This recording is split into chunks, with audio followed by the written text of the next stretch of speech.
welcome back to our channel. Nah, kali ini Pan mau nge-review sebuah film dengan genre yang lain dari biasanya nih. Sebuah film Korea yang penuh dengan misteri sekaligus buat merinding loh guys. Yuk check it out. Kalian pernah ngebayangin gak sih jika ada seorang pengangguran yang rela menyamar jadi orang yang berkemampuan demi mendapatkan sebuah pekerjaan yang layak dan mendapatkan penghasilan tetap? Cerita ini berawal dari sebuah keluarga yang bernama Kim beranggotakan 4 orang yang sama-sama pengangguran dengan masa depan yang sangat suram menanti mereka. Suatu hari, Ki-woo, anak laki-laki tertua mereka, direkomendasikan oleh sahabatnya untuk berpura-pura menjadi seorang mahasiswa dari universitas bergengsi supaya Ki-woo bisa menjadi guru les yang dibayar dengan sangat mahal. Hal itu membuka secercah harapan untuk mereka mendapatkan penghasilan tetap. Ki-woo dan Ki-jung sedang di rumah mencari wifi gratis kesana kemari untuk mendapatkan sinyal untuk mengecek lamaran mereka di Pizza Generation. Sembari menunggu, mereka mendownload video cara melipat kotak pizza sampai selesai. Mereka menonton video dan mencoba melipat kotak pizza. Hingga pihak Pizza Generation datang mengunjungi untuk mengambil kotak-kotak yang sudah disusun. Namun, upah mereka dipotong 10% karena ada kotak-kotak yang dipotong tidak rapi. Ki-woo, sang adik, berusaha membujuk para pihak Pizza Generation untuk memberikan pekerjaan paruh waktu, dan mereka sedang mempertimbangkannya. Suatu malam, saat mereka sedang makan malam bersama, Min-hyuk, sahabat baiknya Ki-woo, datang untuk memberikan sebuah hadiah berupa batu langka yang besar, sekalian mengajak Ki-woo keluar untuk mengobrol dan minum-minum. Min mau merekomendasikan Ki-woo menjadi guru les ke keluarganya Pak Park, karena Min-hyuk mau berkuliah ke luar negeri. Awalnya Ki-woo merasa ragu-ragu, tapi dibujuk oleh Min. Kemudian Ki-woo menerima dan memalsukan dokumen-dokumen. Ki-woo meminta bantuan Ki-jung, adiknya, untuk mengedit dokumen palsu melalui Photoshop di internet sampai selesai. Keesokan harinya, Ki-woo datang ke rumah keluarga Pak Park dan bertemu dengan Ibu Yeon-gyo atau istri dari keluarga Park. Ki-woo kemudian memperkenalkan diri sebagai Kevin dan mengobrol bersama dengan Yeon-gyo mengenai Min-hyuk dan Da-hye, anak perempuan dari keluarga Park. Yeon-gyo mau melihat cara Ki-woo mengajar Da-hye sampai selesai. Akhirnya Yeon-gyo memberikan gaji pertamanya ke Ki-woo. Terus mereka bercerita mengenai sosok Da-song, anak laki-laki dari keluarga Park. Ki-woo merekomendasikan Jessica sebagai guru seni terapi. Sebenarnya Jessica itu adalah Ki-jung alias adiknya Ki-woo. Hari esoknya, Ki-woo dan Ki-jung datang ke keluarga Park. Ki-jung memperkenalkan diri sebagai Jessica ke Yeon-gyo. Ki-jung dan Yeon-gyo pun akhirnya ngobrol tentang seni sampai selesai. Ki-woo pamit ke atas untuk mengajari Da-hye. Ketika mengajari Da-hye, tiba-tiba Da-hye bercerita mengenai adiknya yang pura-pura tidak normal karena males mau belajar. Kemudian mereka membahas mengenai Jessica dan Ki-woo menjawab. Sampai Da-hye terlihat cemburu dan tiba-tiba langsung mencium Ki-woo. Kemudian mereka lanjut belajar. Di sisi lain, Yeon-gyo mengantar Ki-jung masuk ke kamarnya Da-song. Da-song terlihat sangat sibuk menggambar dan tidak mau diajari. Kemudian Yeon-gyo berniat membangunkan Da-song, tapi Ki-jung meminta Yeon-gyo untuk tunggu di bawah, dan Yeon-gyo mengiyakan permintaan tersebut. Tak berapa lama kemudian, Yeon-gyo kembali naik ke atas membawa minuman untuk melihat apa yang terjadi antara Ki-jung dan Da-song. Kemudian dia terkaget saat melihat Da-song duduk diam dan menurut apa yang diminta oleh Ki-jung. Ki-jung dan Yeon-gyo akhirnya membahas mengenai Da-song dan seni sampai selesai. Tak lama kemudian, Park Dong-ik, ayah dari keluarga Park, pulang dan Yeon-gyo memperkenalkan Dong-ik sebagai suaminya ke Ki-jung. Kemudian meminta bantuan Yoon, supir dari keluarga Park, untuk mengantar Ki-jung pulang. Saat mengantarnya pulang, Yoon menawari untuk mengantar Ki-jung sampai ke rumah, namun Ki-jung menolak. Dan Ki-jung meminta Yoon mengantarkannya hingga ke stasiun Hyewa. Yoon terus bersikeras untuk mengantar Ki-jung pulang, tapi Ki-jung berkata bahwa dia ingin bertemu dengan pacarnya di pintu ketiga stasiun Hyewa. Ki-jung menjebak Yoon dengan meletakkan celana dalamnya di bawah kursi mobil supaya Dong-ik memecat Yoon. Terjadilah Yun dipecat dan Yeon-gyu bertanya karena khawatir dengan keadaan Ki-jung. Saat berbincang, Ki-jung merekomendasikan Mr. Kim sebagai sopir baru. Ya, benar sekali. Itu adalah Ki-tae. Ki-tae ayah dari Ki-woo dan Ki-jung. Yeon-gyu yang mempercayai Ki-jung meminta Ki-tae untuk datang besok.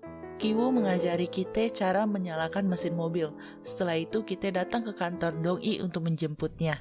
Di perjalanan pulang, Ki-tae dan Dong-ik saling berbicara mengenai pengalaman menjadi pengemudi mobil sampai selesai.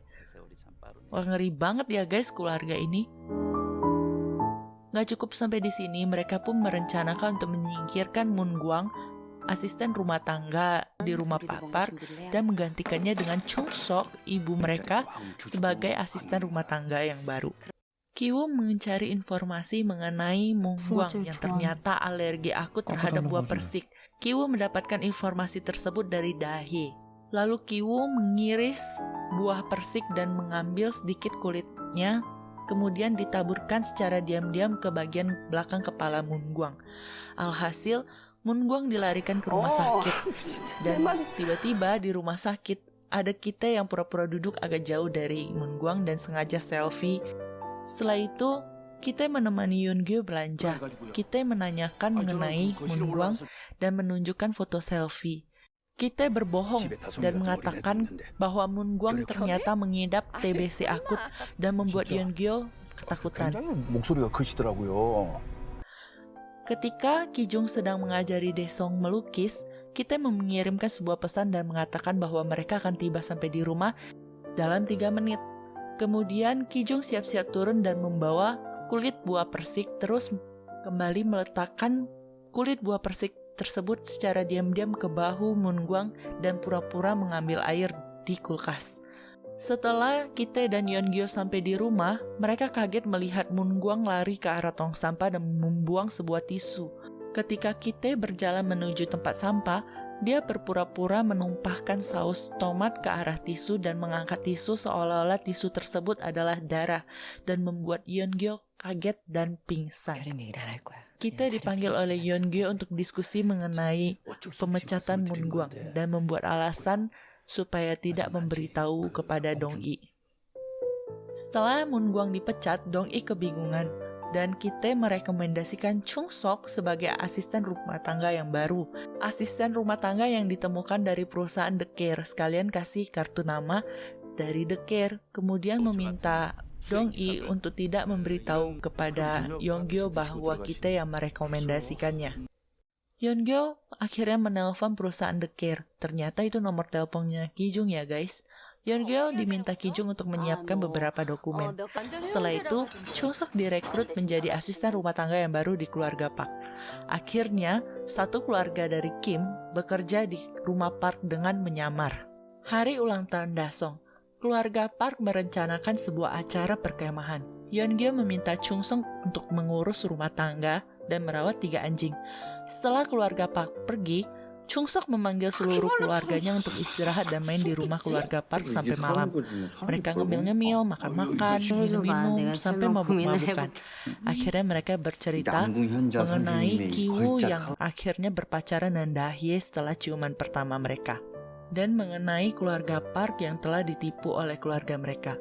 Tiba-tiba ada suara bel yang berbunyi. Chung-sok mau melihat monitor mengecek siapa yang datang. Dan ternyata itu adalah Moon-gwang. Moon-gwang memohon ke Chung-sok agar diperbolehkan masuk ke rumah Park. Chung-sok memperbolehkan dan sebelum masuk, Chung-sok meminta seluruh keluarganya untuk bersembunyi dan Moon-gwang masuk ke dalam rumah. Kemudian Moon-gwang mengajak Chung-sok untuk turun ke bawah ke ruang rahasia, tapi Chung-sok menolak dan menunggu di atas. Beberapa menit berlalu, Moon-gwang belum keluar sama sekali. Akhirnya Chung-sok turun juga ke bawah dan melihat Moon-gwang sedang mendorong sebuah lemari. Chung-sok pun membantu Moon-gwang mendorong lemari sampai terbuka. Moon-gwang membuka sebuah pintu rahasia dan ternyata di bawah tanah itu ada Geun-se, suaminya Moon-gwang yang sedang berbaring di sebuah kasur. Moon-gwang akhirnya bercerita tentang dirinya dan Geun-se, tapi Chung-sok marah dan mau melaporkannya ke polisi. Moon-gwang memohon agar tidak dilaporkan ke polisi, dan ingin memberikan seluruh uangnya yang terakhir kepada Chung Sok dan memintanya untuk memberi makanan ke Gun-se seminggu sekali. Awalnya Chung Sok berniat menelpon polisi, tetapi Ki-jung tidak sengaja menyenggol Ki-woo sehingga keluarga Kim jatuh. Dan Moon-gwang ternyata merekam video keluarga Kim sampai selesai, sehingga malah berbalik keluarga Kim yang terus memohon kepada Moon-gwang agar tidak mengirim video tersebut ke Yeon-gyo. Tapi Moon-gwang tidak mau dan memberikan hukuman kepada keluarga Kim. Tiba-tiba ada suara telepon. Chung Sok mengangkat telepon tersebut dan ternyata itu adalah Yeon-gyo. Chung Sok diminta buatkan ramdon dan Yeon-gyo bilang mereka sedang dalam perjalanan pulang karena acara tersebut tidak jadi, sungainya meluap. Chung Sok menutup telepon dan langsung membuatkan ramdon. Keluarga Kim beres-beres dan mengikati Moon-gwang dan Gun-se dan dibawanya ke ruang bawah tanah. Terus, keluarga Park sampai di rumah. Seluruh anggota keluarga Kim bersembunyi di tempatnya masing-masing, kecuali Chung Sok dan Moon-gwang. Moon-gwang berusaha berteriak-teriak meminta tolong kepada Yeon-gyo, tapi sayangnya tidak didengar dan justru ia malah ditendang oleh Chung Sok dan jatuh dari tangga, kepalanya terbentur dan akhirnya pingsan. Kite yang berada di belakang menarik Moon-gwang dan memasuki pintu ruang bawah tanah. Di situ dirinya melihat Gun-se yang sedang menyalakan lampu sebanyak 3 kali seperti sandi Morse pramuka. Kalian paham kan apa yang Pantan maksud? Kite segera mendekati Gun-se dan menutup mulutnya Gun-se dengan kain. Awalnya keluarga Kim berniat kabur, tapi sayangnya Dasong berlari keluar dan bersembunyi di bawah meja ruang tamu. Dong-i dan Yeon-gyo mau tiduran dan memantau Dasong di atas sofa sampai tertidur. Setelah itu keluarga Kim baru diam-diam keluar dari ruang tamu. Keluarga Kim hampir sampai ke rumahnya. Ada kebanjiran di daerah tersebut sehingga keluarga Kim mengambil beberapa barang. Sedangkan Moon-gwang berusaha melepaskan ikatannya dari badan Gun-se, merasa pusing dan mau muntah. Akhirnya lari ke toilet dan muntah, namun jatuh dan geger otak kemudian meninggal. Gun-se menangis dan mulai memiliki dendam terhadap keluarga Kim karena Chung Sok menendang Moon-gwang jatuh dari tangga. Keesokan harinya keluarga Park membuat acara ulang tahun Dasong secara dadakan. Dia juga mengundang Ki-woo dan Ki-jung untuk datang ke acara ulang tahun Dasong. Saat Ki-woo dan Da-hye berciuman, Ki-woo memikirkan hal lain dan pamit ke Da-hye untuk turun ke lantai bawah, ke ruang bawah tanah. Ketika Ki-woo masuk ke ruang bawah tanah, ia melihat sekeliling dan melihat sosok Moon-gwang sedang terbaring. Ki-woo berjalan ke arah Moon-gwang dan ternyata Gun-se dari belakang mengikat leher Ki-woo dan menarik Ki-woo ke belakang. Kemudian Ki-woo terjatuh dan Gun-se ingin melempar Ki-woo dengan sebuah batu besar. Ki-woo berhasil kabur dari Gun-se dan lari ke atas, sedangkan Gun-se terus mengejar dan membawa batu. Tiba-tiba Ki-woo terjatuh dan Gun-se memukul Ki-woo dengan batu tersebut. Saat pesta acara ulang tahun Dasong dimulai, Gun-se mengambil pisau lalu berjalan keluar dan membuat kekacauan di luar. Karena Gun-se memulai menusuk jantungnya Ki-jung sampai mengeluarkan banyak darah. Gun-se bertengkar dengan Chung Sok, dan Chung Sok berhasil menusuk perut Gun-se. Saat Dong-ik ingin mengambil kunci mobil di balik badan Gun-se, Dong-ik menutup hidungnya karena bau dari badan Gun-se. Namun Kite emosi dan tersinggung mengira Dong-ik menutup hidungnya karena dirinya. Kemudian Kite marah dan mulai mengambil pisau dan menusuk jantungnya Dong-ik sampai meninggal. Kemudian Kite kabur.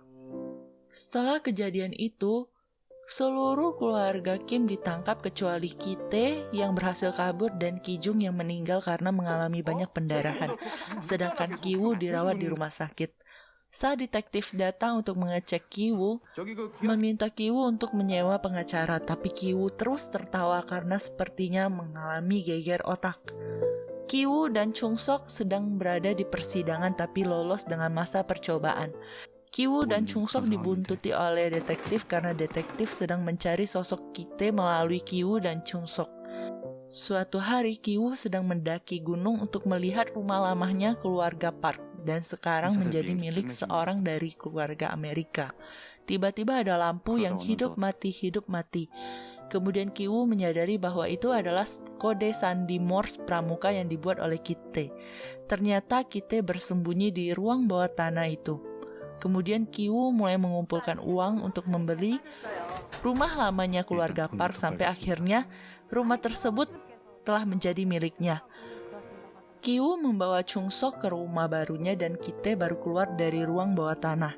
Terus akhirnya Kite memeluk Ki-woo dan Chung-sok. Happy ending sih guys, tapi membuat merinding ya. Review film ini berakhir sampai di sini. Film ini sangat cocok untuk kalian yang menyukai genre film pembunuhan. Sekian review dari film Parasite, sampai ketemu di review selanjutnya. Jika kalian suka sama video ini, jangan lupa beri like dan share video ini ke teman-teman kalian ya. See you in the next video. Pampan izin pamit dulu ya. Bye-bye.